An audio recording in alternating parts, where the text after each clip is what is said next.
আসন গ্রহণ করার জন্য বিনীতভাবে অনুরোধ করছি। বাংলাদেশ জাতীয়তাবাদী কৃষক সভাপতি রাজবাড়ী চলছে কৃষক সমাবেশ হবে, আজকে একটা শুভ উদ্বোধন হবে।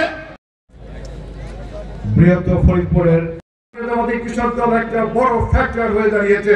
সংগ্রামী ভাইস চেয়ারম্যান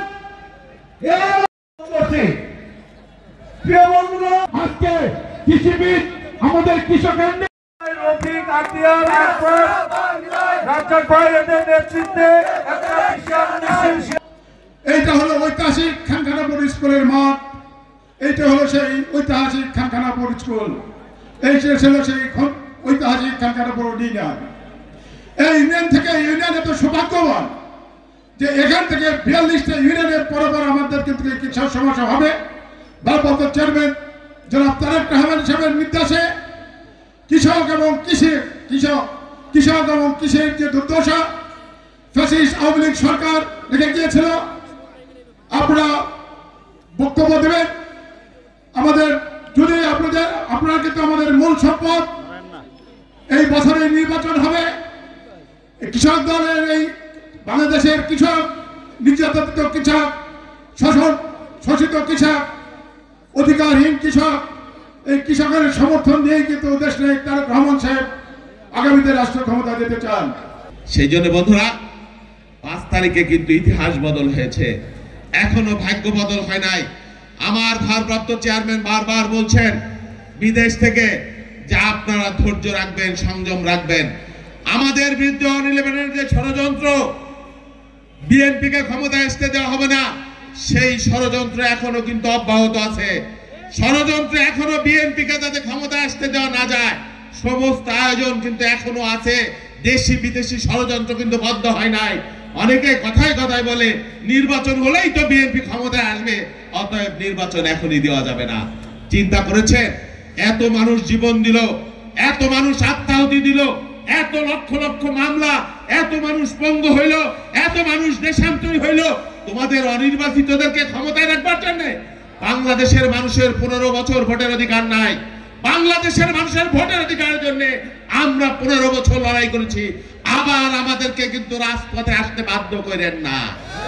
আমরা ট্রেনিং জমা দেই নাই, হাসিনার রক্ত চক্ষুকে ভয় পাই নাই, পরোয়া করি নাই, বেঁচে আছি, এটা আল্লাহর রহমত, আল্লাহর নিয়ামত। আর আপনাদেরকে ভয় করব ওই চিন্তা কিন্তু করেন না। ভালো হয় বাংলাদেশের মানুষের শান্তিপূর্ণ ভোটের ব্যবস্থা করেন। আমরা ক্ষমতায় যেতে চাই, কিন্তু ক্ষমতায় যাওয়া কোনো অপরাধ না। রাতের ভোট করে আমরা ক্ষমতায় যাইতে চাই না। ভোটের নামে আমি আর দামির ভোট করে আমরা ক্ষমতায় যেতে চাই না। আমরা বাংলাদেশের মেহনতি মানুষ, যদি আমাদের ভোট দেয় আমরা ক্ষমতায় যাব, আর যদি না দেয় সেটাও আমরা মেনে নেব। বক্তব্য পরিষ্কার। কিন্তু মানুষের গণরায় নিয়ে, মানুষের ভোটের অধিকার নিয়ে আবার যদি আপনারা তাল বাহানা করেন, প্রয়োজনে আবার রাজপথে নামবো। পরিণতি কিন্তু একই, ইতিহাস নির্ধারিত। আইয়ুবিয়া হয়ে গেছে, নমরুদ ফেরাউন গেছে, কারণ গেছে, হিটলার মুসলিনি গেছে, এরশাদ হাসিনা পালাইছে। আর আপনারা কারা? বলা হয় কৃষক বাঁচলে দেশ বাঁচবে। বাংলাদেশের এখনো 60-70% মানুষ কৃষি পেশার সাথে সংযুক্ত। এখনো বাংলাদেশের কৃষকের ভাগ্যের কিন্তু কোনো পরিবর্তন হচ্ছে না। অনেক সরকার আসে, সরকার যায়, আর কৃষকের ভাগ্যের কোনো পরিবর্তন হয় না। 72-75 বাংলাদেশের এখনো অর্থনীতি 60% অর্থনীতি কৃষির উপর নির্ভরশীল। বাংলাদেশের গার্মেন্টসে যারা উৎপাদন করে, আপনি 80% বাংলাদেশের কৃষকের সন্তান। বাংলাদেশের প্রবাস থেকে যারা রেমিটেন্স পাঠায়, বাংলাদেশের 80% কৃষকের সন্তান। আর ফুটানি করো তোমরা শহরে বুদ্ধিজীবী, ভদ্রলোক, চাঁদাবাজ, ফরিয়া। বাংলাদেশের কৃষক ধান ও পাট উৎপাদন করে 2000 টাকা পাট বেচতে পারে না, অথচ তারা যদি এই পাট সংরক্ষণ করতে পারত, সরকারের পক্ষ থেকে তাদেরকে যদি সহজ শর্তে ঋণ দেওয়া হতো, তাহলে তারাও কিন্তু এই পাটের দাম 4000 মূল্য পেতে পারে।